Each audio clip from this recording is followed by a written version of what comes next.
Good afternoon, everyone. I would like to welcome all the attendees of this session. It's now time to introduce the speaker of the day, Dr. Ashok Kumar, Professor and Head, School of Applied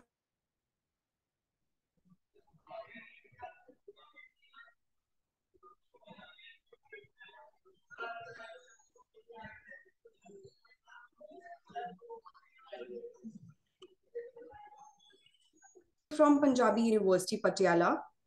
He has 20 years of teaching and research experience. He has filled 20 patents. Out of that, 3 patents has been granted. He has published several research articles in international journals and conference of repute. His current area of research interest includes cloud, fog, edge computing, Internet of Things, and machine learning. Further, he is supervising four PhD scholarship students and 2 MTech students. His teaching interest includes Python, Haskell, Java, advanced data structure, and data mining. Now, I would also welcome Dr. Yashir Afwaq, a distinguished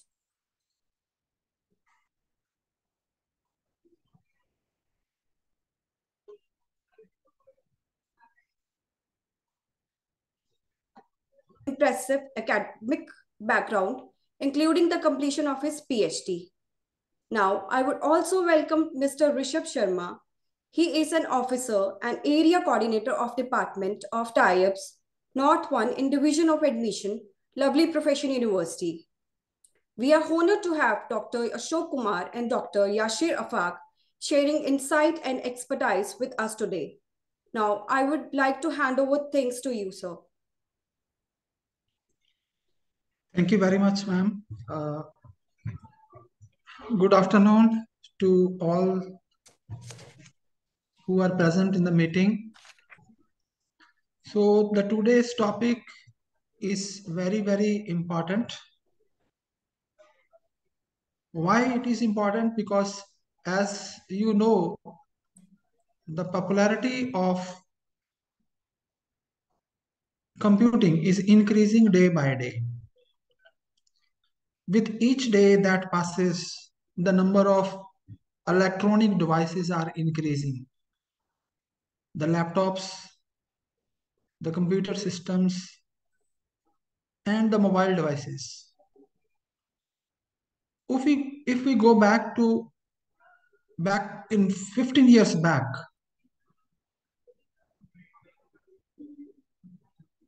usually the people were not having the mobile devices. But now, as you can see, most of the peoples are having mobile devices. If you see a rickshaw puller or a lady wala, he is also having a mobile device. So the number of mobile devices are increasing. So the crime is also increasing. Now the today's webinar is related to the crime and how we can stop it. So I'll just talk with you for 5 to 10 minutes, and then after Dr. Yasir Faq will give you the details about the topic of today's. Now I'll just want to share with you some light on throw some light on the today's topic, that is digital forensics. Now, what is forensics? If we talk about in brief, forensics is collection and analysis of evidence. We collect the evidence and analyze the evidence, so that comes under forensics. Why we do digital forensics? As I have already shared with you, as the number of digital devices are increasing, gadgets are increasing, so the crime is also increasing. And to prevent the crime, we need forensics. And In this case, we collect the evidence. I would like to ask some of you, can you give me some examples of evidence? Any of the audience? Okay, no problem. So evidence can be email, or evidence can be digital photograph, evidence can be a word processing document, it can be a spreadsheet, it can be global positioning system tracks.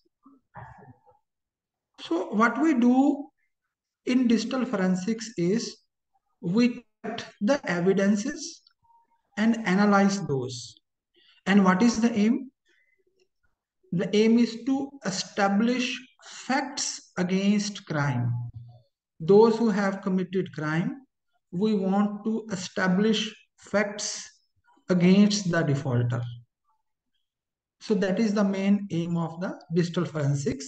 We collect the information, analyze it to establish the crime against the defaulters. And there are some methods for collecting the scientifically correcting the facts and analyze it. About these facts, how to collect those, what is the process of collecting the information, what are the different phases, how it is performed, that will be talked about my colleague, Dr. Yasir Rafaq. Over to you, Dr. Yasir.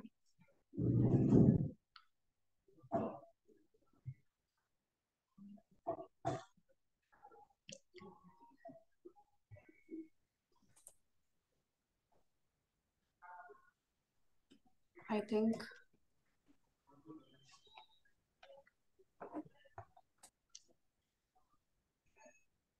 Is my voice is clearly audible? Yes, now it is. Now you are audible, Dr. Yasir.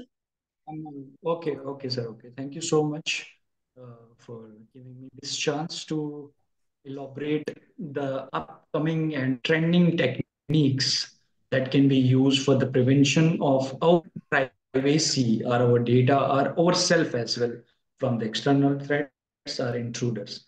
So today in this session, in this webinar, we are going to discuss the several things which are required for getting the expertise in two different fields. One is a cybersecurity, another is a digital forensics. And we are also going to discuss about the integration of these two techniques as well. As we know, so first of all, we always like surrounded by the information. We always trying to share our information. We always try to uh, communicate on the network. We always try to store our information somewhere in the hard drives, but not sure the data we are sharing over the network or the data we are storing in somewhere in the storage devices, whether the data is safe or not. How we get to know the data we are storing somewhere in the cloud storage or somewhere in the hard storage or somewhere in the network while communicating. Let's take an example. One of the best application that we are using nowadays for the communication purpose, that is WhatsApp. So WhatsApp is the most common application that is being used. So whatever information we are sharing over the WhatsApp or any other platform for the communication purpose, how we can be sure the data, the privacy which is being shared among two different entities, that is safe and secure. So based on this, we have actually organized one webinar on cyber threats and exploring the digital forensics and cyber securities. So let's start with the first introduction part of this webinar. We are going to discuss why and where this digital forensics in India and how this digital forensics in India is emerging nowadays, and where the importance of digital forensics will be there. So this digital forensics actually it's a basically a term which can be used for the investigation purpose. We always investigate the cases. So without investigation or without any elaboration of the case, we will not conclude who is innocent or who is culprit. Let's take an example of nowadays we are using a mobile phone, as sir said, like mobile technology is being improved day by day. We are on peak now. Everybody is actually carrying a small portable device which carries a lot of information. So when this information will be carried by us throughout the day, throughout the night, we are always remain connected to the network and the information that we are sharing. That information, if any breach will be there, any information get breached out or any information will be taken by somebody else, how we will able to get to know who has done this? So there, the digital forensics, a technique, a methodologies will be applied for the investigation. There are several ways, but when it comes to the forensics, so forensics is basically a broader term, a main umbrella which carries the different branches. So this forensics comes with the digital forensics. This forensics come with the cyber forensics. This forensics come with the computer forensics as well. So these three terms are a different meaning and different criteria and different way of investigating the cases. So we are discussing about the digital forensics. Here, the term named as a digital. A digital means something which is in the form of digital. A digital term is something which is apart from your hard storage, which is apart from your hardware, which is apart from your the weapons, which are apart from your DNA, which is apart from your blood samples that we can collect from the crime scenes. It's completely different, digital. So now the digital means the computer device which actually used to store the data. The data will always get stored in the form of digital form. Zeros are one. So we only have to discuss how zeros and one can be stored in the location or can be stored in the hard drive, can be stored in the network, and later on how these zeros and one will help us to investigate of any case. There the cyber forensics or digital forensics will lose. So in India, digital footprints here means we can say it's a traces, it's a evidences that criminals will left once they commit the crime.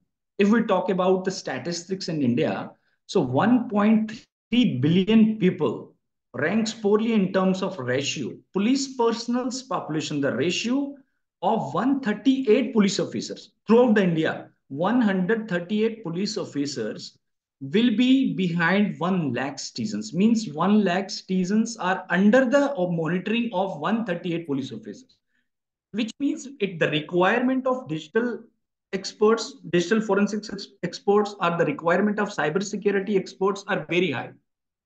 Means if we will learn something, we will get a certification courses, we'll get a degree of this, we'll get practical hands on this, these courses will definitely get a job over there, as you can see as per the statistics which is being published by the CBI of India. Now, officially, government reports mention that India experienced over 21,000 cyber attacks in 2017. In 2017, which is 3 years back, 4 years back, which this statistic says that 20,000 cyber attacks was implemented. Means these attacks was in 2017, but if we compare the same attacks in 2023 or 22 or in upcoming 24, means the attacks ratio will be high.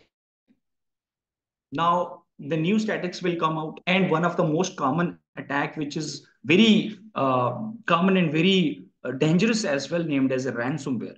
It's a very common attack which is being implemented by the intruders to encrypt the information. So there are plenty of attacks that can be used. If I'll go further, the data, the information that we are dealing with, the information which is there for us, the information which we store in our system, how this data will be valuable for me as a hacker, how this data will be valuable for me. Let's take an example, like most of the common or most of the time when we start sharing the information, and we always keep our information safe and secure. Why so? Just because one things will comes in our mind that might be stolen by somebody. We keep under protection. We keep under safety and security. We are applying there. We are applying the security over there just to protect our privacy.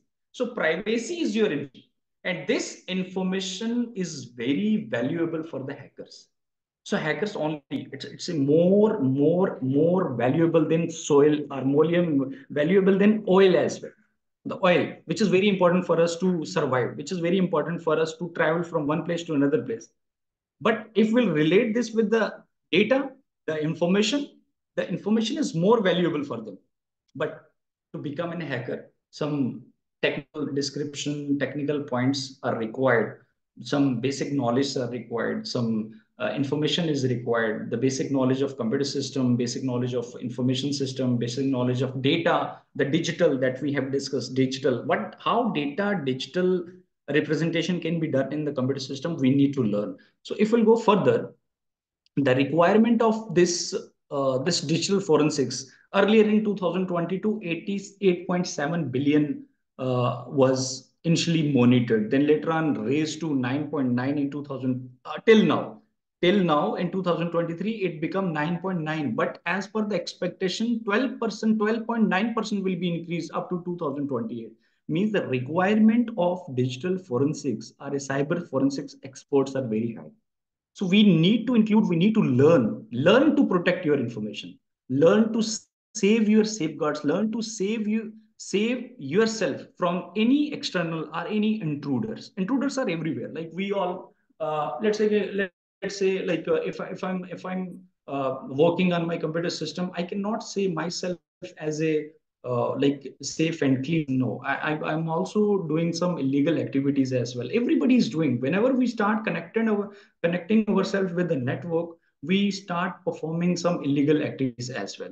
So most of the common example is, let's when you start watching movies, and we always try to search the movies which are pirated available over the network. We try to search on the links where we can download. So इस चीज में basically हमें ये चीज सीखने को मिलती है कि we are included in this, we are in touch, we are included ourselves in this. We are a part of the hackers as well, we are a part of intruders as well, we are a part of a criminals as well, we are a part of a victim as well, we are a part of a safeguard as well. So everywhere we are including ourselves. So this can be a demand hub. Is when you become, let's example, you become a cybersecurity expert, you got to know that how you can prevent yourself from the external threats.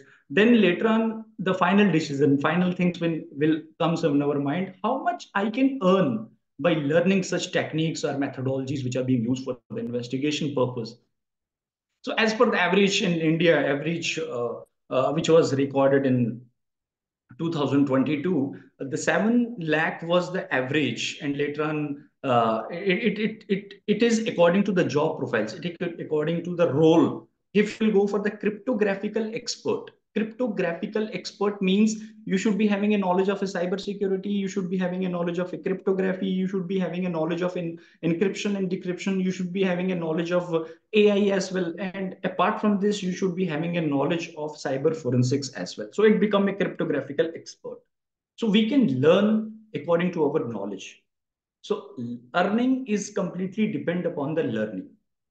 As much as you learn, as much as you earn. So it's completely two hypothesis is there. When one thing is completely dependent on other thing. So we need to learn this. When learning, for learning, we need to enroll ourselves. So for such things, we need to take a part of from others, or we need to gain the insightful introduction, insightful practical experience from the platforms or from the certification courses that we are applying for. So it's very basics. So what things are required? What are the basic things are required? One is education. Without education, we cannot say that I'm a hacker. Let's take an example. If I learn one line of code and later on I can say I can be a hacker and I can hack everything. So that's not possible. We have to go for the practical experience as well. We need to gain the practical experiences as well. But from where? Platform is required. You cannot learn everything from YouTube. We cannot learn from everything from Google. So something is completely dependent on uh, the teacher as well, who will teach you the practices, who will give you the learning experience, who will give you the platforms as well, who will give you the aura as well, from where you can learn a lot of things. So these things will give you the practical experience in the field of digital forensics. So digital forensics is completely depend upon the cyber security. If I'll take the examples or I'll go for the practical experience in the cybersecurity, then obviously my forensics will be able to understandable. I can easily understand the name of forensics over there. So what next is? The next is up to date latest technologies. The technologies are being improved day by day. So if you will in touch with the latest technologies, techniques, methodologies, then hopefully you will get a greater experience in the field of cybersecurity, in the field of digital forensics. Why I'm relating these two terms together? Just because cybersecurity can be applied to prevent yourself. You can apply cybersecurity on your data so that you can prevent yourself from the intruders. So if you are preventing yourself, still your data get breached. There your cyber forensics or a digital forensic will help you out to get to know who has done this. There is a procedure. There are certain things, legals, ethicals, legal and ethical considerations are there. We need to go through the according to the law. There are certain law that we need to follow for the investigation. Let's take an example. I have committed a crime, and some of you will come to me and that you have done this, but abruptly or directly you cannot start investigating my device. You need to take uh, the consideration from for someone from some authority. You need to get a warrant on my device, then later on you can start investigation. There are certain procedures we need to learn that you cannot directly learn from the Google, that you cannot learn from the YouTube. Some points are completely depend upon the teacher as well. So some points are completely depend upon the trainee as well, trainer as well. You are a trainee, someone will be training you on the certain criteria you need to fulfill. The next thing is network. So this network doesn't mean we are connecting the devices from one place to another place. That is network. No, network means you are connected to the several team. That team is actually used to maintain some dignity or maintain some confidentiality when you start working together. It's a team. So team is involved in the case for the investigation purposes. How this team can be involved and what things can be done over there, that is the main part over there. This next part is specialization. It's not like me. I'm a part of arts student, or I'm a part of this management students, and I can also go for this. We need a specialization courses. We need a specialization degree in this forensics team as well. Then I'll get to know how things can be done, or how I can prevent, or how my data or my parents' data or my colleagues' data need to be protected from the external threats. The last one, ethics. We need to follow this. This is the main point which comes to every field. You need to maintain the ethics in your data. You need to maintain the ethics in your academics. You need to maintain the ethics in your personal life as well. You maintain the ethics in the professional life as well. This ethics will cover up the multiple parameters. So same in digital forensics, ethic will be one of the best parameter or one of the core parameter that we need to focus on. So in this thing, in this this webinar, we are going to give you the awareness, the where or what need to be understand, or why what need to be learned in our upcoming enrollments as well. So first of all, what threats are, then where the cybersecurity is important, why digital forensics is important, what are the tools and techniques that I can use for the collection of evidences, what are the emerging threats and trends, because threats and trends both are like up to date latest technologies. It's a technology. Thread is also a technology. When you're threading someone, you're using some technique, you're using your mind, you're using some tool, you're using some software to thread someone. Virus, the virus which was available in 90s, that virus is no somewhere in 2023. The latest viruses will be. This virus can be of different types. This malware can be of different type. We learn. The last one is legal and ethical consideration. We need to learn about this as well. Now, if I discuss about threats, what type of threats are common in today's field, in today's scenario? There are certain types of cybersecurity threats that we can use. Threats to steal the information. We use threats so that we can steal the information. So threat means you're using some tools and techniques, some methodologies to get someone's data. Most of the time we always behind like how I can hack my Instagram account, how I can hack my Facebook account, or how I can hack someone's bank account. So sort of details or sort of scenarios will always running in our mind, but we don't know how to do this. We are always trying to help from somebody else to do this, but no. If without knowledge, we cannot. But in this course, in this complete cybersecurity or a digital forensics course, we will learn from scratch to peak what and how and where these techniques can be done. So first is malware, then this can be a technique, this can be a software, this can be a virus that can be used for getting the data or protecting the data or encrypting the data on the victim's computer system. On the other hand, which is phishing.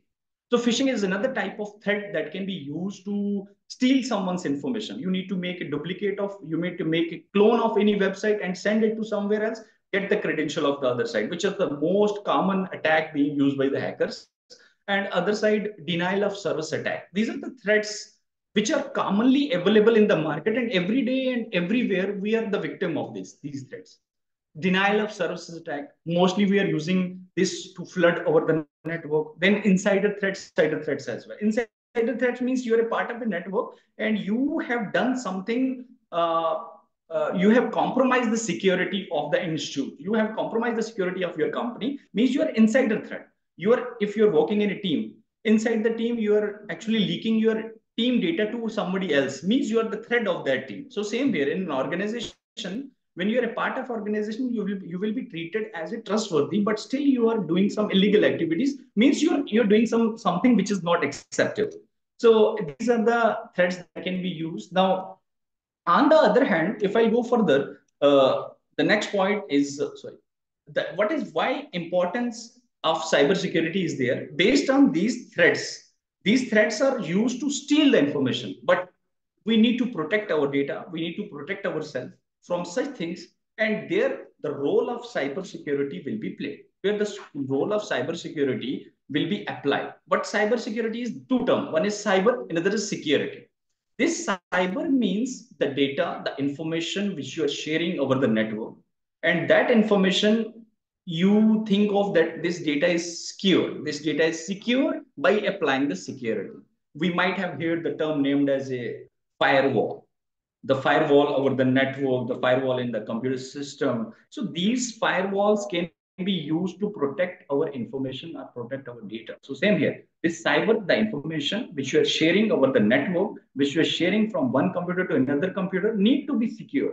Or how you can secure? By using the by applying the security. So three things will be there. One is C, another is I, another is A. Whenever you are using any application, let's take an example of the WhatsApp. Whenever we use WhatsApp application, why we prefer to go for the WhatsApp? We can use other applications as well. We do have plenty of applications, communication platforms are there you can use to communicate with each other. Why we prefer to go for the WhatsApp? Just there are three things. One is C, another is I, another is A. Three things we need to be maintained. C, confidentiality, I, integrity, and A is authenticity. Just because of these three pillars, we prefer to go for the WhatsApp. WhatsApp has already taken our confidentiality. Just because WhatsApp says it's a trustworthy application you can use for the communication purpose. We believe on this. We have a confidence. Taken the confidentiality, we are this. And the data which you are sharing over the network by using an application named as a WhatsApp, that data will remain safe and secure, encrypted. Encrypted means there is no integrity, there is no modification. How I get to know? Let's say there are plenty of applications that I can use to steal someone's WhatsApp applications, WhatsApp data as well, WhatsApp sharing as well. It's not a like big deal. But how WhatsApp has taken the confidentiality of millions of people, so those who are using this application for the communication purpose. So there the cybersecurity role will be played. First of all, we can protect our sensitive data. Sensitive information need to be protected by applying the security. Security is having a different layers. Earlier, you might have observed the security was only having a username and a password. Now, security might be shifted from username and password to OTP. Security now shifted to OTP to the hardware security as well. Passcode we need to apply for authenticating yourself over any platform. So this need to be done by using a cyber security. Now, preservation of the privacy. Here, the term named as a preservation means isolation. You have a data in your computer system, you have a data in your mobile phone. Why you're protecting your mobile phone by using a password? Just because your data, your personal information is there, and you want to isolate that personal information. That can be isolated by using the cyber security. We are applying a cyber security. We are applying a security over there. We are applying a passcode over there. We are applying our pattern code for securing our information. But still, we can crack the information. We can steal the information from someone else's computer system. Let's take an example. You are using your laptop, and by sitting at home and you're searching something on the Google, but you don't know, you will not be aware about someone has taken the accessibility of your camera and watching you what you're doing. That's the main thing we always need to consider. We need to keep in our mind. We need to learn how we can protect ourselves from such things. So another thing is financial loss. We are making a transaction nowadays. We shifted from hard cash to e-transaction. We always prefer to go for UPI. We always prefer to go for such other applications that can be used to make the transaction in between two different entities. So that need to be protected. We protect by applying the security over there, and we can also like protect the intellectual property as well. Intellectual property means the property you are buying over the network. We do have a different kinds of property. We have a physical property, we have an intellectual property that need to be protected, and we need to protect such thing from the external or from the intruders. So that can be possible by applying the security of this, by applying the techniques or the methodology of the cyber security. Now, this cyber security, what is the conclusion? Why cyber security is important? It's a fundamental right. Your security is your fundamental right, and that security need to be protected. Nobody will ask you to give me the privacy. Nobody will have rights to check your privacy. Nobody will having a rights to enter inside your privacy. But cyber security, I'm talking about a cyber security. I'm not talking about a cyber forensics or a digital forensics. Your privacy is in your computer system, but if you have done something illegal activities from same device and somebody has put an allegation on you, that person is having a right to check your privacy which is there in your device, but according to the ethics, according to the legal consideration. We need to get the warrant. According to the warrant, we can check your privacy, we can check your material, we can check your data as well. So that is our rights for the investigation of the case. Organization, society, whole scenario, whole surrounding the complete globe is right now is actually surrounded by the different types of threats, different types of attacks, different types of leakage in the data are there. But still, we are trying to improve. What is this? Well, we are improving the security.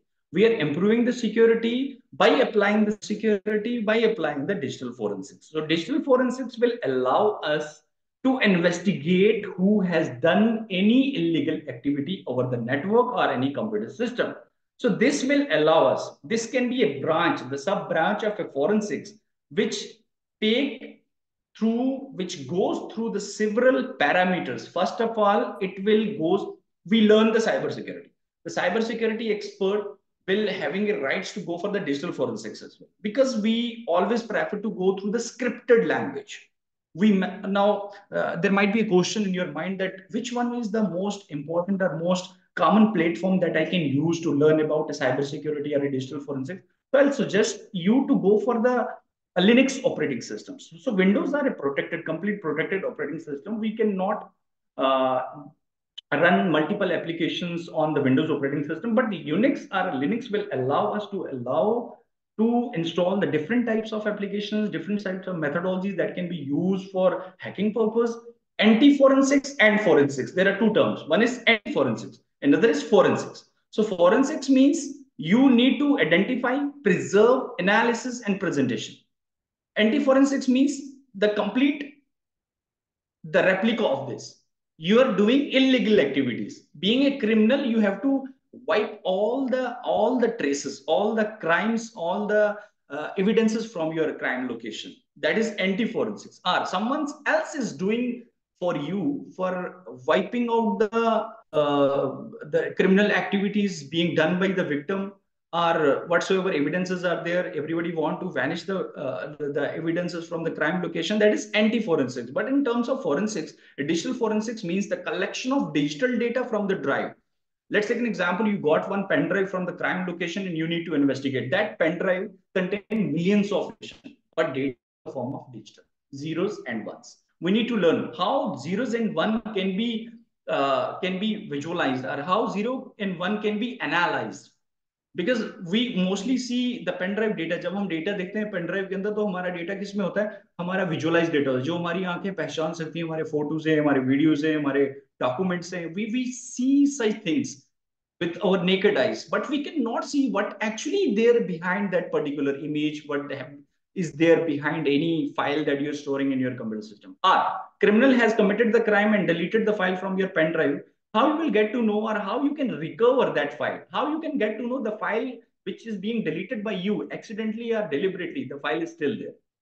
We know this, just we need to learn about the basics of the computer first. And it involves the systematic examination of electronic devices which may able to store the data information, your hard drive, your pen drive, your memory card, your other material which can be used for the storing of the data. Other side is network is the most common parameter which will be used to transmit the data from one place to another place. Another is digital data in terms of electronic device and in terms of network can be used to collect the evidences which will help them to for the judicial system, for the police to get to know who has done this crime, how many persons are involved, or how a person can be identified, the person is guilty or the person is has not done this crime. So this punishments will be completely depend upon the judicial system. Now this can be done, like how and where and what are the different key processes can be used for the identification of the case. First of all, acquisition. In cyber forensics and digital forensics, first term will be an acquisition. We need to acquire the data from the hard drive. First acquire, you might have seen in the movies as well. Most common movies हम देखते हैं, जैसे कुछ crime scene की movies हम देखते हैं, वहां पे डिजिटल फोरेंसिक्स के आपने देखा होगा लैपटॉप या कंप्यूटर के ऊपर कुछ डिजिटल फॉर्म में डेटा जाता है, zeros one zeros one zeros one zeros one. So that data is a digital data. They are showing us how these things can be analyzed, how hard drive or a pen drive or any network or any electronic device can be analyzed for the collection of evidences. We have a bits, we have a zero, we have a one over there. That bit by bit copying of the data from the hard drive and storing somewhere on the safe location, that can be done with the help of an acquisition. Then next one is preservation. Once you have acquired the evidences from the crime scene, you need to preserve that as well. You need to isolate that as well. Isolated means the team can be isolated somewhere in the somewhere in the safe location, somewhere in the bags. Some bags are named as Faraday's bags. Most probably can be used for the mobile phone. Mobile is the most common evidence that most of the time we collect from the crime location. But mobile is the only device which remain connected to the network if the SIM is not inserted as. If we are not using any SIM card, mobile still remain connected to the network, means this remain vulnerable for the intruder to delete or to manipulate the information. So we need to protect that. We need to isolate that. How we can isolate? We can isolate by using a Faraday's bag. So there is a bag you might have seen in the movies. They use bag to keep our device over there so that all the external signals will be replicated. All the external signals will be disconnected from that particular device. Once it collected, go for the analysis. We need to analyze the complete evidences. We need to collect the evidences. We need to store somewhere. But how it is done? It's completely, it's not a theoretical part. It's complete a practical part that we need to learn. It's a complete hands-on, practical hands-on, which required from our side to learn more and more about the data. So once you will learn how these data can be managed, then definitely you will earn a lot, right? Then last part is reporting. One of the common, most popular investigators there in forensics, he said, if you do not write it down, it is not happen. If you do not write it down, it does not happen. Means if you're not preparing the documentation, nobody will believe on you. You might have seen in the movies as well, whenever you present the case in the court, what you need to present? Do you need to present the hard drive or pen drive? No. You need to present the documentation that you have prepared throughout the case. So that documentation is not a paperwork. That documentation can be done with the help of several tools and methodologies which need to be presented in the court. Presentation is not in terms of the PowerPoint presentation. It is just like you are preparing the documentation, and this documentation need to be submitted somewhere in the court. So the challenges, what challenges we I already told you that volume complexity will be there. Data might be encrypted. Or anti-forensics might be there. That's mobile phone is the best example. Then legal and ethical consideration we need to take. We need to take the warrant for the collection of evidences. So such things will allow us for the collection or for the analysis or for the preservation or for the identification of the case. That can be dependent upon two different things. One is digital forensics, another is cyber security. Because in digital forensics, cybersecurity is also involved. When you are collecting the evidences, you need to protect that evidences. So protection can be done with the help of a cybersecurity. Protection is completely a parameter which is taken from the cybersecurity. Cyber and security data need to be secure. So this is a data which is being collected by the digital forensics methodologies that need to be protected. And how we can protect? By protecting by using the cybersecurity. There are several tools. One is named as an imaging, means imaging can be used to create the complete replica of the data which is present in the device, electronic devices, as it is. So several common methodologies are DCFLDD. This is data dump forensics methodology is there.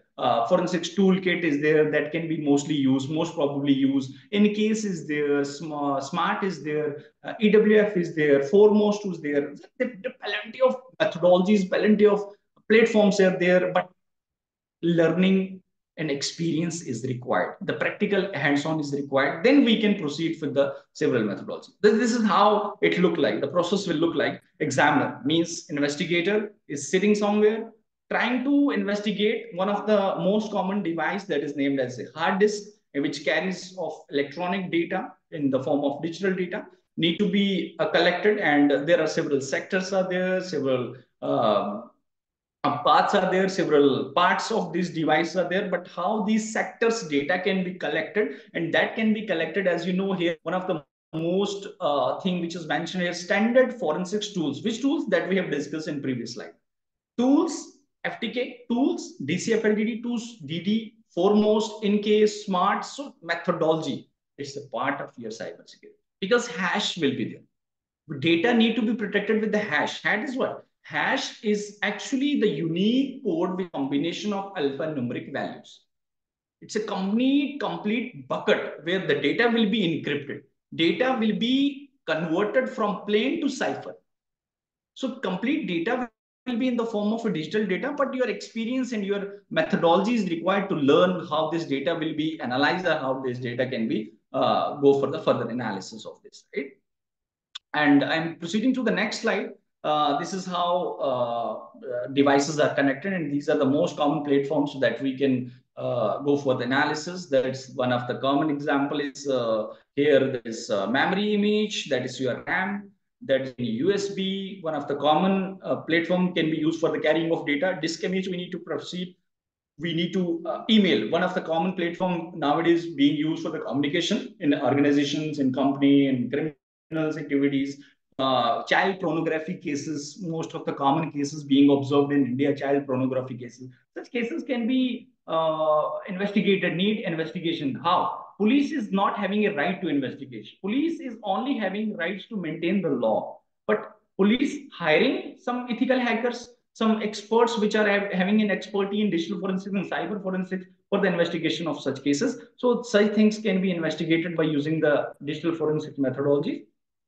And next is this is also a procedure where the network methodology can be analysis. We have a cyber trace that can be used to protect, collect the information, and target system is there. When target system is there, this target system is connected through the network. That might be more complicated than the digital forensics. Digital forensics, we have a device, we can collect the data, but cyber forensics means we are passing ourselves through the several gateways or several firewalls to collect the information, are in terms of cyber forensics or in terms of anti forensics. So both terms are there that need to be learned in our this case and this as well. So I'll show you more as well. Some analysis tools. Now imaging, after imaging you have created an image, you need to analyze the data as well. So analysis can be done with the help of an autopsy. Most of the common platform can be used by the defense as well. Defense, army. Army is mostly using this software to investigate the cases. Army is having several methodologies, several additional methodologies as well. But Adapsy is the most common platform which can be used for the three different things. One is it can be used for the network analysis, it can be used for the disk analysis, it can be used for the mobile forensics as well. Mobile forensics. We have two different types of mobile. One is Android, another is iOS. So iOS is more protected than this Android device, right? So Android might be an easy for the investigation, but iOS investigation might be very difficult. iOS encryption and decryption might be very difficult as compared to the Android, but we need to learn. How we can learn? Once we'll start from the basic. When you start from the basic, then you can learn how we can crack someone's device. मैं किसी की device के अंदर कैसे घुस सकता हूँ, मैं किसी के मोबाइल के अंदर कैसे घुस सकता हूँ. We need to learn. That is not a complicated task as well. But if you will learn, you will definitely do this. Or how I can protect my device from the external intruders? How do you know nobody is watching you, nobody is spying on your device? How do you know? You don't know. Until and unless you don't have a knowledge, you don't know how many others are spying on your device, how many others are spying on your computer system. Once you know, there are several methodologies are there. We don't know. And right now I'm connected to the network. I don't know how many other persons are involved in this case and how many are watching my activities. Until and unless I don't have a knowledge, I have a knowledge, I can protect myself, I can isolate my computer system. Until and unless it is not connected to network, it is isolated. But once it's connected to the network, you are vulnerable, you are available for others, right? So these tools can be used for the analysis purpose as well. But things are not up to this. Things are more than this as well. One is digital forensics, another is a network forensics. So network forensics is the most common through which I can use. Let's take an example of a child pornography case. In this case, network forensics can be used. Network forensics means you are communicating in between the several entities by using any platform. Gmail, let's take an example of a Gmail. So how Gmail is sending the data, protocols can be used, other like a different method, like a way of sending communication protocols can be used for sending the data. Your IP addresses are required, your MAC addresses are involved, your port addresses are involved. How data can be collected, how such data need to be managed, that can be managed by using most common platform named as a Wireshark, named as a network miner, Zeek. So these are the common platforms which is being used by the most advanced companies as well. Those who are working on the cyber forensics or digital forensics, they will learn how we can collect the information, how we can steal the information, or how we can protect the information. WhatsApp, when two persons are communicating on the similar channel, so I can easily extract their information by using workshop. But I can, if I have a knowledge, if I have a depth knowledge related to this field, then I can analyze the data, then I can collect snipping, I can snip the data, I can collect the data. मैं wire shock के ऊपर WhatsApp के डेटे को collect कर सकता हूँ. अगर दो बंदों के बीच में व्हाट्सएप की कम्युनिकेशन हो रही है, I can collect their information. But how? Until and unless I don't have a knowledge, I don't have any education, I don't have a certification, I don't have a specialization, I cannot. I only know how to install this Wireshark, but later on what? How to run this Wireshark? There the knowledge is required. There the certification is required. There the specialization is required. Knowledge need to be gained. Knowledge need to be learned. Not only a single parameter. As we know, there are plenty of AI tools are there which are available where you can learn. But AI tools will not teach you in that way where you will get from the training. So you need a proper training on this. Then legal custody and a legal ethical consideration. The most common is that is things need to be maintained properly, things need to be isolated, case need to be isolated, case need to be evidence that collected from the crimes need to be remain confidential as well. We don't need to disclose those evidences to others who are not a part of team. So that things comes under the legal and ethical consideration. If any of the name, if any of the case need to be investigated, we need to go through the complete warrant as well. Then we'll go for the authority. We need to take the authority to investigate. If somebody wants my device, person cannot investigate my device until and unless person don't have any authority, any warrant against my, or any allegation against my device. So privacy need to be and data need to be protected. We already have discussed earlier. This privacy is my concern. This privacy is my like right. Privacy is always your right. You do not have to disclose your privacy in terms of in front of somebody until and unless will there be any allegation on you. आपको data अपना मैंने data मेरे picture store रखे हैं. How can I show my pictures to others?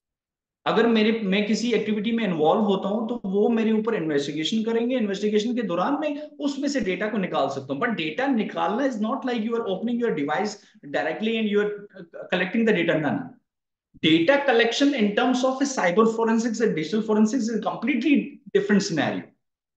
Digital data need to be collected. क्या पता मैंने data रख के delete कर दिया हो? How you will get? You will get if you have knowledge of the cyber security and digital forensics. Then this is how an example of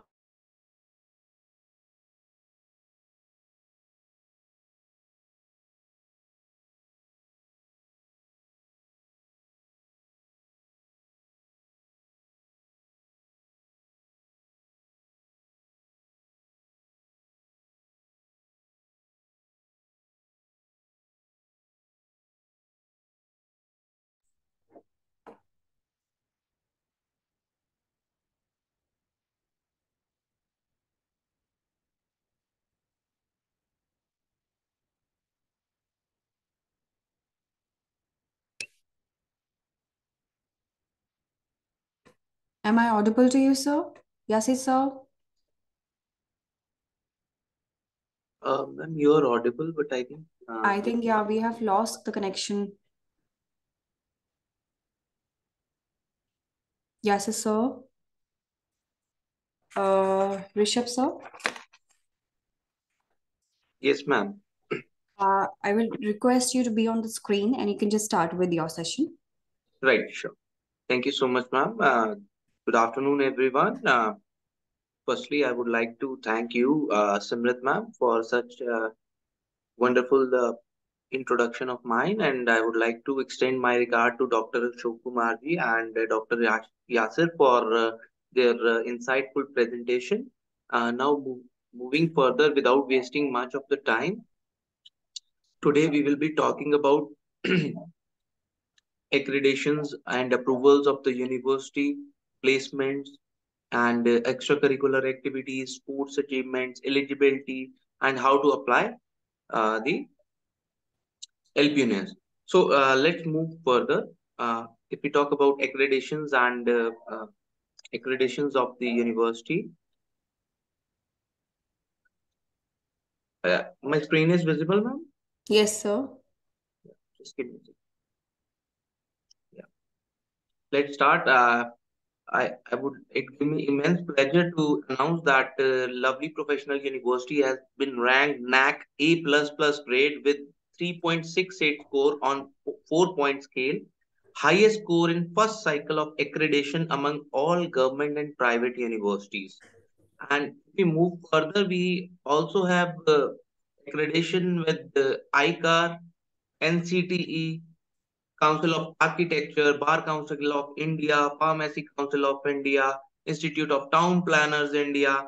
List is long. Let's move further. If we talk about placements, LPU is having a record-breaking package. Our student got package of 3 crores from Global MNC in Germany. Our student got 64 lakh rupees package as well. So list is long. 770 plus LP students selected at package of between 10 lakh to 62.72 lakh per annum. If we move further, see, these are few of the students who got 1 crore plus packages. These are our alumni. They are in Google, Yahoo, Apple, Bank of America, different places. If you talk about the ranking of the university, World University, the Real Impact ranking has ranked us second in first attempt. LPU has secured global band of 101 to 200. If you talk about Atal ranking of institutions on innovation achievements, LPU has been ranked third among all the universities and deemed universities, self-financed, private, technical. Among all, we have been ranked third. If we talk about sports at LPU, LPU students created history. 12 out of 13 LPU students won Olympic medals in gold, silver, and bronze. If we move further, LPU won first runner-up trophy at Maulana Abdul Kalam Azad Sports Trophy 2023. It was awarded annually by Ministry of Youth Affairs and Sports, Government of India.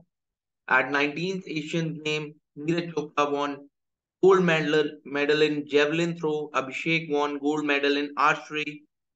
So these are few of the glimpses. You can have a look at. If we talk about the exposure, LPU successfully hosted 106th Indian Science Congress. It was inaugurated by Honorable PM of India, Shri Narendra Modi ji. His Holiness Dalai Lama visited LPU campus. Uh, then President Shri Pranab Mukherjee with Mr. Hamid Karzai and our Chancellor Dr. Ashok Kumar Mittal at the convocation. Then Finance Minister late Shri Arun Jaitley ji, Venkaiah Naidu ji, Gohar Gopal Das ji, Shah Rukh Khan, all the Bollywood celebrities, Mahendra Singh Dhoni, Sonam Kapoor, Prabhu Deva, Sonu Sood, Ranveer Kapoor. So these are two of the celebrities, two of the glimpse that kind of exposure we have at LPU. So this is there is one world record in Guinness Book of Record in the name of LPU with the highest number of persons doing bhangra at one single place. These are few of the pictures of infrastructure of LPU. We have world-class infrastructure, Shanti Devi Mittal Auditorium with having capacity of more than 2,500 people. These are few pictures of the infrastructure, the lab, library, mini mall. You can get all the basic needs, essentials you can get from this mall, in even gymnasium, bowling area. We have bedded hospital as well in the university. So these are few of the, this is the aerial view of the lovely professional university, lush green campus. So this is the night view of lovely professional university. We do have Olympic size swimming pool as well. So a shooting range is there, badminton courts are there, basketball is there, and splash is there. This is indoor stadium facility available at LPU. So now let's go live. We'll talk about the eligibility of the program. Just give me a second.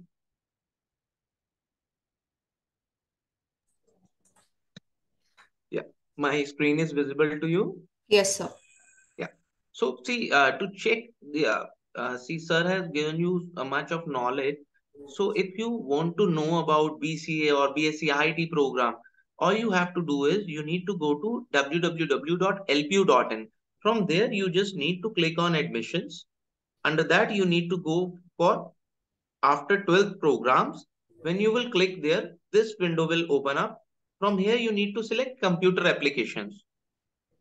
From here, see, we have BCA program as well, BSc in information technology. We have honors program, collaborative program. We have BSc honors in computer science, cyber security in tie-ups with Comshare. We have BCA honors in cyber security in tie-up with Comshare. Then we also have BCA with big data analytics in tie-up with IBM also. We also have international credit transfer program, BSc 2+2, in which 2 years you will be studying in Lovely Professional University by paying Lovely Professional University's fees, and after 2 years your credit will be transferred to our partner university with there you will complete your study and you will get your degree from abroad only.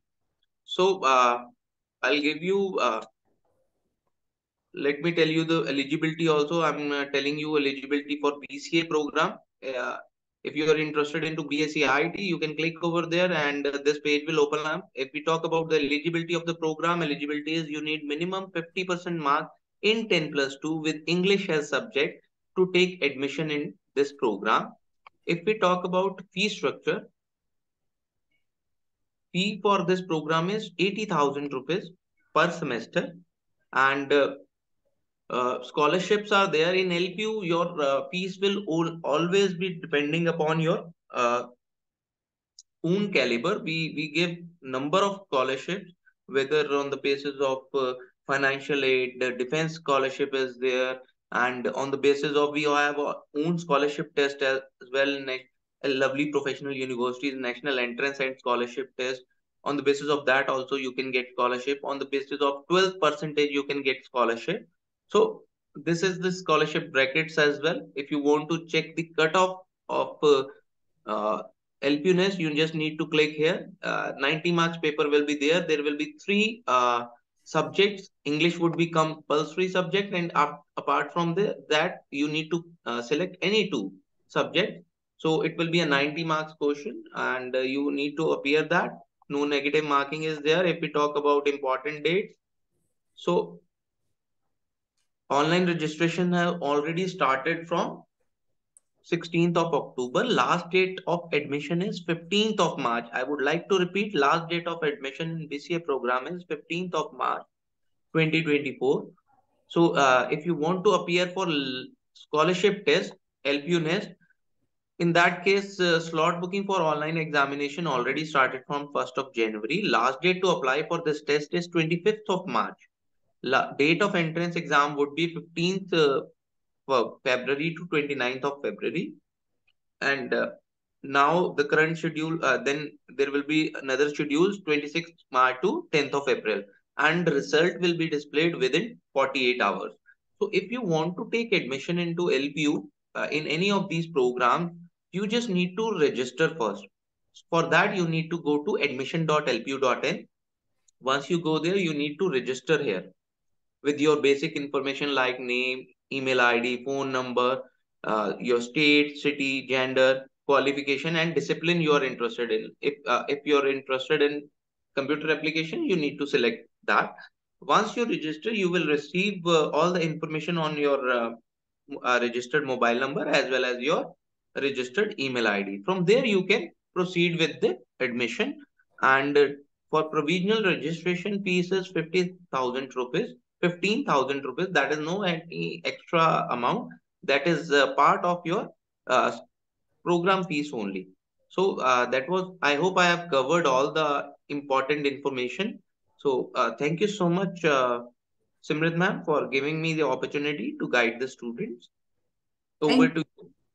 thank you so much, Rishabh sir, for your guidance on admissions. Now, I will request Yasir sir to be on screen.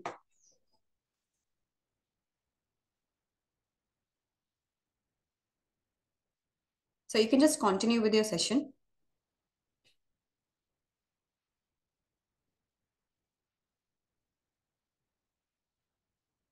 Am I audible to you, sir? You can unmute Yes, yourself. yes, ma'am. Yes, ma'am. You're audible. Just a Okay. second.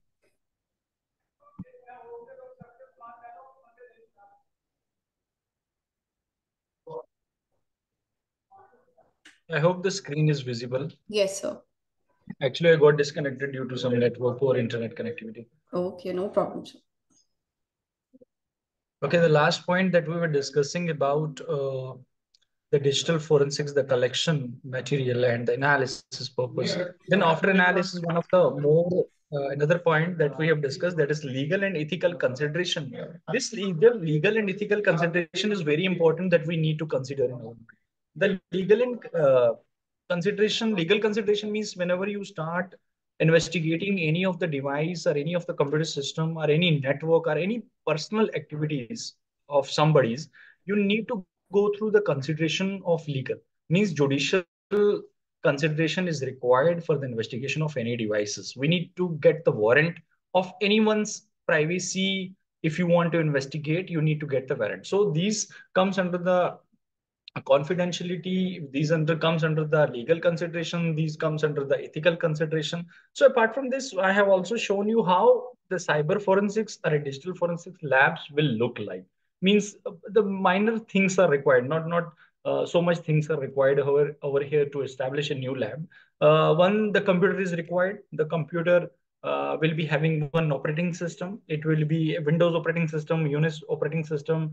It can be a Linux operating system, which is very important. Linux operating system is very important in this scenario. So such things are required to establish our lab. Once it's done, start investigating. But investigation is completely dependent on the technology or the learning experience you have, or the knowledge you have. Once you start utilizing your knowledge on such things, then definitely you will achieve something positive over there. So your complete learning or your complete earning of this degree, of this course in BCA in cybersecurity expert specialization, we have a cybersecurity specialization as well, where you will completely learn about the cyber and security. Then later on, that can be used in the cyber forensics or digital forensics for the investigation of your case. The more you learn over there, the more expertise you have, the more hands-on experience you have, definitely you will learn more than your expectations. So your salary, your earning is completely depend upon the knowledge in this field. As much as knowledge we have, definitely we'll earn a lot of things.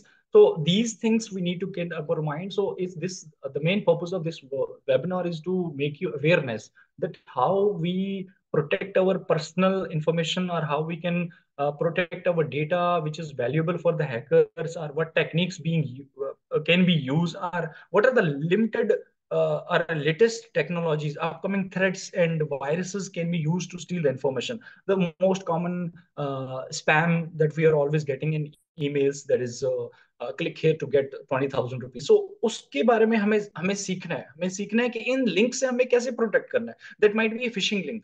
किसी ने भेजा हो wishing link, किसी ने भेजा हो wishing link means मैंने किसी को लिंक भेजा, अब उसकी मैंने लर्निंग की, सोशल इंजीनियरिंग लगा के उसकी लर्निंग की कि इसको ये चीज पसंद है, तो मैंने उस चीज के ऊपर उस लिंक को रीडायरेक्ट कर दिया कि आप इस चीज को देखना चाहेंगे, this is very nice to learn from this link. तो जैसे वो लिंक पे क्लिक करेगा, it will be diverted to his or her interest, but she or he is not aware about that her data or his data is being stolen by somebody else. So that need to be protected, and that can be protected either by the help of a cyber security, or can be help with the help of a digital security.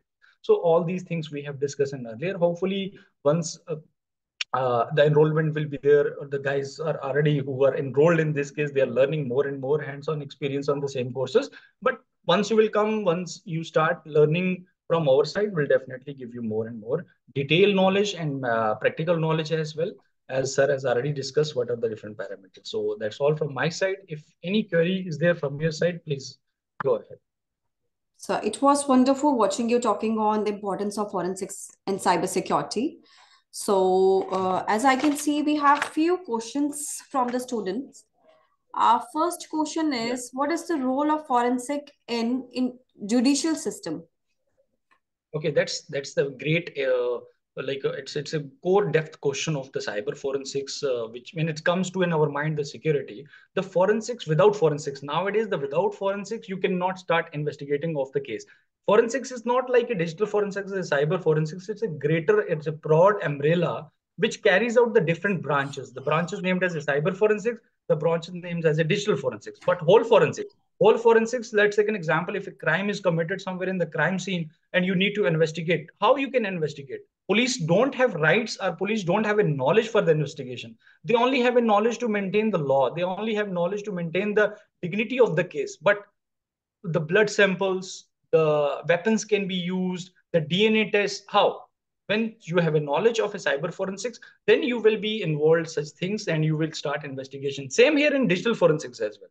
If somebody will collect the digital computer system from the crime location and they need to investigate a digital device, then the digital device can be investigated by a person. But if a person is having a greater knowledge of digital data, so there the cyber forensics role or a digital forensics role will be important in the judicial system. Thank you so much, sir. Second question is, how to prevent yourself from external threats? Okay, this another question which is there on based on the threats that we have started. As I told you that latest threats and latest viruses are always there in the market, and always persons are having an illegal mindset towards your data. The information which is there in your computer system will be very valuable for the hackers. But how you can protect or how you can defend yourself from the external intruders? Keep updating your antiviruses, keep updating your the firewalls which you have been installed. Use legal softwares, don't use any unethical software, or don't use any pirated software in your computer system until and unless you're isolated, you are under isolation once you're using a genuine softwares or an updated softwares. So that's why always we are getting the device updates regularly after a month, or within 2 3 months we are getting regular updates, and it is clearly mentioned that this update is relevant to the security means we are trying to improve the security. So always try to update yourself according to the threats which are available in the market. So we need to get updated. Thank you, sir, for sharing your valuable and insights and expertise with us. So, experts, your ear of research, your depth of understanding the topic, and your ability to present the topic in such an interesting way to produce one of the most wonderful afternoon for all the attendees. On the behalf of all the attendees, this webinar, I would like to thank you all for insightful presentation. Hopefully, the attendees found this webinar to be valuable and will be able to utilize the information provided in this webinar to help take a better decision regarding your admission. I'm obliged once again thankful to Dr.